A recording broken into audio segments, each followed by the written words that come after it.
নমস্কার বন্ধুরা, আমার চ্যানেলের আর একটা নতুন পর্বে আপনাদের সকলকে স্বাগত। আশা করছি আপনারা সবাই ভালো আছেন, সুস্থ আছেন।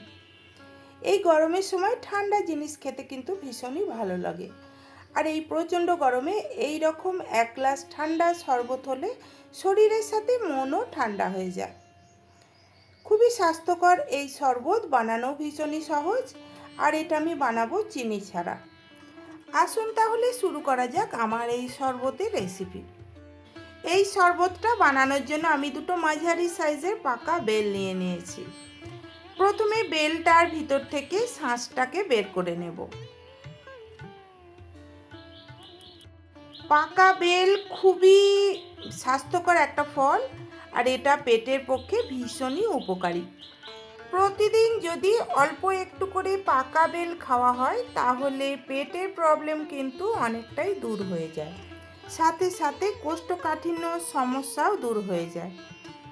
দুটো বেলেরই শাঁস বের করে নেওয়া হয়ে গেছে। এইবার আমি এর মধ্যে কিছুটা জল দিয়ে দিলাম। 1 লিটার মতো জল আমি এর মধ্যে অ্যাড করেছি।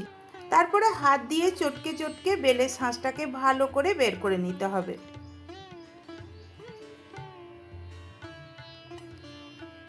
বেলের শাঁসটা বের করে নেওয়া হয়ে গেছে। এইবার এটাকে আমি ছেঁকে নেব। ছেঁকে অবশ্যই নেবেন, না হলে বেলের যে দানাগুলো থাকে সেগুলো থেকে গেলে শরবতটা মোটেই ভালো হবে না।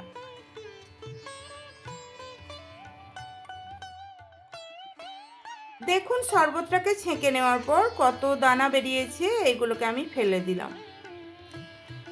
এইবার আমি এই শরবতের মধ্যে অ্যাড করব গুড়ের বাতাসা। আমি 50 গ্রাম মতো বাতাসা নিয়েছি, আর বাতাসাটা বড় ছিল বলে টুকরো করে নিয়েছি।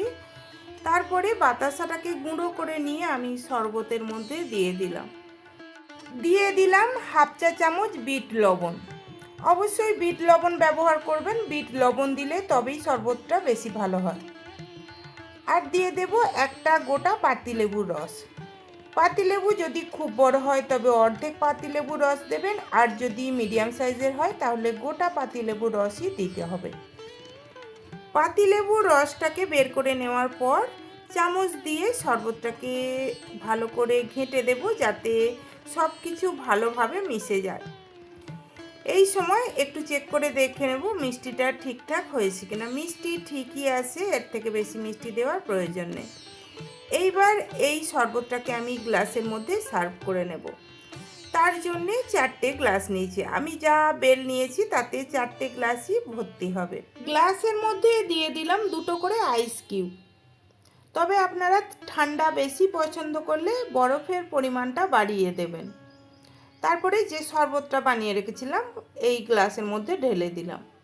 তাহলে বন্ধুরা, কেমন লাগলো আমার আজকের এই শরবতের রেসিপি? আপনারাও এই গরমের সময় বেলের শরবত বানিয়ে খেয়ে দেখবেন, ভীষণই উপকারী এটা। আর এটা বানানো তো দেখলেনই কতটা সহজ। আশা করছি আপনাদেরও ভালো লাগবে। বাড়িতে বানিয়ে থাকলে কমেন্টে আমাকে জানাবেন কেমন হয়েছিল। রেসিপি ভালো লাগলে লাইক করে বন্ধুবান্ধব আত্মীয় পরিজনদের মধ্যে শেয়ার করে দেবেন। আর আমার চ্যানেলটা প্লিজ সাবস্ক্রাইব করে দিয়ে পাশে থাকা বেল নোটিফিকেশান অল করে রাখবেন। সবাই ভালো থাকবেন, সুস্থ থাকবেন। ধন্যবাদ।